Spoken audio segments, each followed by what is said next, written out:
You are Locked On Fantasy Basketball, your daily fantasy basketball podcast, part of the Locked On Podcast Network, your team every day.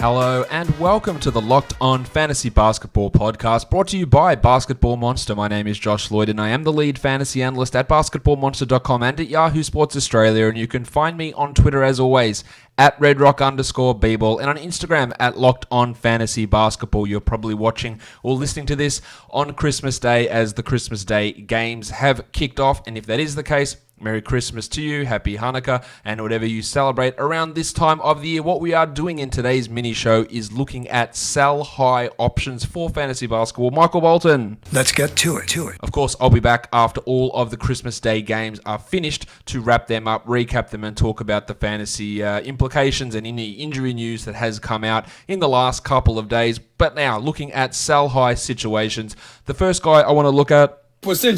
Yes, Kristaps Porzingis of the Dallas Mavericks. Now, Porzingis has been playing really, really well in the absence of Luka Doncic. I don't think people are surprised about that. He's averaging 22 and 30. Actually, you know what? That's not true. Many people are surprised about that. He's washed up. The knee injuries wrecked him. He's not as good as we think. There was plenty of that thought going around. He is still actually really good. 22 and 13 over the last 2 weeks. 2.5 triples, over 2.5 blocks, 80% from the line on 5 attempts. He's upped his usage up to 27.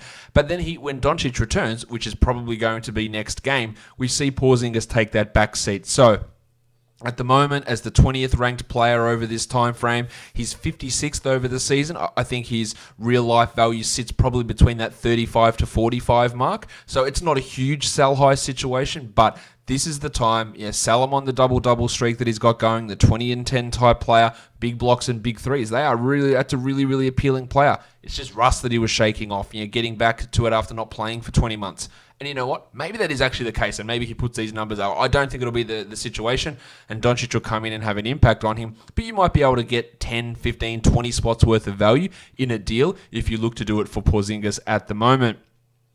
His fellow European, Dennis Schroeder, comes in as another sell-high option. Schroeder has been really good. Now, I thought that the Thunder were... I knew that the Thunder were looking to get off Schroeder at some point in this last off-season. That didn't happen, and I thought that they would look to minimize him. We'd see... this was also under the impression that we'd actually see Andre Robertson alive at some point, so that hasn't been the case. But we'd see a lot of Gilgeous-Alexander and Chris Paul and Schroeder getting 24, 25 minutes off the bench. It has not been the case, and over the last 2 weeks, he's the 21st ranked player, playing 32 minutes a night, scoring almost 25 points per game.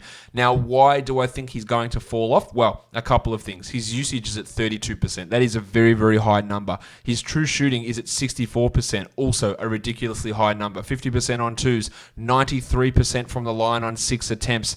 These are all numbers that seem unrealistic for Schroeder to be able to continue. Over the course of the season, he's been super impressive, the 79th ranked guy. But this level of high minutes, high usage, high efficiency, that combination together, it's really hard to pull off. And he has been fantastic, no doubt about that. But he also has been incredibly streaky throughout his career, especially with the shooting stuff. And at the moment, he is riding an absolute hot one. And at some point, it's going to fall off. Now, you're never going to get top 25 value back for someone like Schroeder, but can you get a top 50 guy? I reckon that's a reasonable attempt, maybe a top 60 type player. Try and get someone like that, because I do think at some point there's going to be a drop-off. Even if the minutes stay the same, I just don't think Schroeder can maintain this level of usage and efficiency together, and it's been really, really good. But I do think it's going to come to an end. Jingling Joe Ingles, the 24th ranked player over the last 2 weeks. 37 minutes a night in his last 5 games, 17-6 and 5 actually, with 3.6 triples. Now, his numbers were really, really down to begin this season. I was quite skeptical of him getting back to it, and the reason was not because, and I said this multiple times, that he's going to shoot better than he's currently shooting, but in that second unit, he wasn't getting the opportunities, he wasn't getting the assist opportunities, which is so much of his game. Mike Conley's out. He's back in the starting lineup. But the other thing we look at this is I think he's going to remain starting even when Conley returns. The problem here is that Ingles is shooting 55% from the field. He's averaging almost 5 assists a game, 3.6 triples because he's shooting 56%. So when guys have these 28, 29% three-point shooting slumps, it generally corrects, and it corrects by going hard in the other direction. And that's what's happening with Ingles, who is the 124th ranked player over the season. Should he be a must-roster guy? Yes, he should. Could Jordan Clarkson have an impact? Clarkson could actually impact it to a different degree. Clarkson could impact if they do go to Ingles back on the bench. Could give him just another guy to get assists from. So Ingles passes, Clarkson scores, the assists go up. But this level of playing time, 37 minutes a night for a bloke who's 32 years of age, is a lot. 17 points with 18% usage and 5 assists. These are not things that Ingles is likely to be able to maintain. So if I could get any sort of top 60 guy, if anyone believes that Ingles is the same guy as last year or can do the same thing, that is a trade that you execute. Maybe he can get there, but I have some doubts that he can get to that level. Carmelo Anthony has been significantly better than anticipated this season, 27th over the last 2 weeks, but why?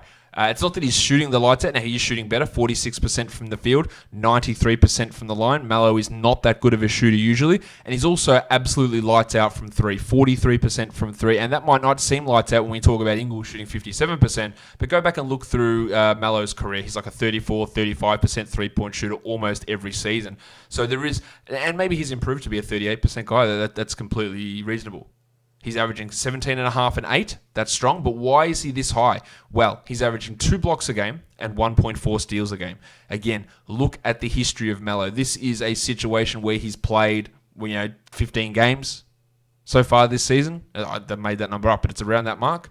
Versus the hundreds and hundreds of games that he's played throughout his career, not only just in Houston, in OKC, in New York as well. He is not a guy that blocks shots like this or gets steals like this. And historically, Terry Stotts' system has kept players' steal rates down. So tying all that together makes me think that, and name brand value for Melo, that you can actually extract quite a bit out of him in a trade. The three-point shooting probably comes down. The steal rate probably comes down. The block rate probably comes down. And then everything else that he's doing at the moment, there's nothing that I look at there and go, oh yeah, well this is going to actually come up and bump back and even it out. 93% from the line, probably going to come down as well. We look at Jingle and Joe Ingles' Utah teammate, Bojan Bogdanovic, who has been up and down at times this season. He's been putting up really strong numbers, no doubt about that. But over the last 2 weeks, he's the 43rd ranked player, averaging 25 and 5 with over 4 threes a game. Now, that's not actually that far off where he is for the season as the 58th ranked player. It's 15 spots higher. But I think that arrival of Jordan Clarkson will have some impact on Bogdanovic. The eventual return of Mike Conley, and not only the return of Mike Conley, but maybe Mike Conley returns and actually is good again. All those things are going to have some sort of an impact here on Bojan. He's shooting 89% from the line. No denying he's a great free throw shooter, but he's doing it on 7.5 attempts per game. And that is a really, really high number, and that is skewing his value. That is his second best fantasy category over this time. The second one of those is his three-point shooting, where he's at 4.2 triples a game on 46%. He's a bit of a roller coaster type guy in terms of shooting percentages, but those two things really stand out to me. And I think he's more of a 60 to 75 type guy versus a 35 to 45 type of a player. Next one is Alec Burks. This one might be a little bit harder to pull off, but Burks has been excellent. Now, if he's on your waiver wire, he's an absolute auto ad, but he's also the 32nd ranked player over the last 2 weeks, averaging almost 19 points with 4.5 boards and 4 assists. But 2 steals per game for Alec Burks. That is obviously a lot. 49% from the field is huge. 89% from the line is also huge. Now, Burks has shown flashes in the past, and then he's disappointed. But to me, maybe I'm wrong, maybe people want to disagree with this, I think this is the best stretch of his entire career, especially in terms of consistency. But Burks is a guy that over his, if you go back through his career in terms of steals, 0.6, 0.6, 0.4, 0.6, 0.6, 0.9, 0.5. And yes, some of those were in backup roles. There's no doubt about that. But his best level of steals per 36 prior to this season was 1.3. And that was in 17-18. This year, he's at 1.5. And those last 2 weeks, he's at 2.4 steals. So there is significant room for that to come down. Also, 49% from the field. Let's check in on his other shooting percentages. 41, 41, 40, 41, 40, 46, 42. So it's fair to say that there is some, even if he has improved, which is possible, there's got to be some element of regression here coming from Burke. So while he's a must-add, if you can add him and then flip him, that'll probably work in your favour.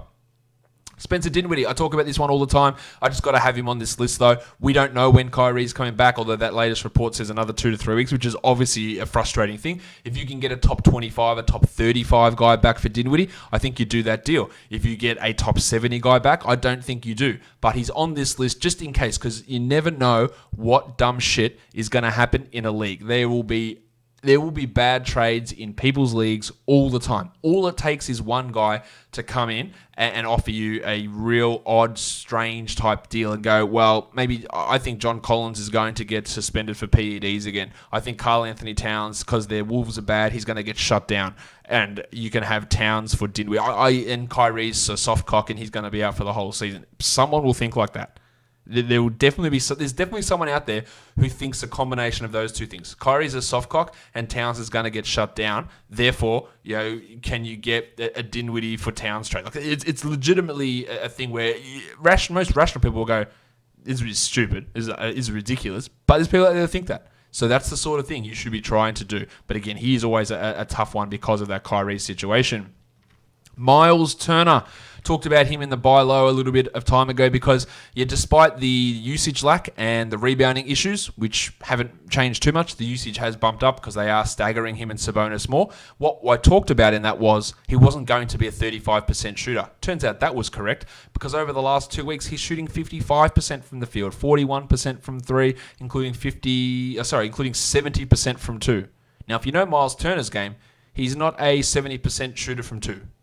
So people get frustrated with Turner. They also love to believe in Turner because they look at the blocks and they go, well, look at that, he's figured it out. So while I have significant optimism that the usage can stay a little bit higher with this staggering, that level of shooting is an unrealistic expectation. He's 48th over the last 2 weeks. I think it can extract a little bit of value out of Miles. And then for the last one, another center, Willie Cauley-Stein of the Golden State Warriors has played much better this season than anticipated. He is at the 105th ranked player, which is about in line with all his other rankings throughout his career, but doing it in fewer minutes. And part of the reason that his numbers are so high are defensive stats. And over the last 2 weeks, he's the 55th ranked player. Only 9 and 6 he's averaging, but 2.2 steals and 1.8 blocks. They are obviously really high. Now, his blocks have been elevated all season. They have been nowhere near anything he's done in his career, really.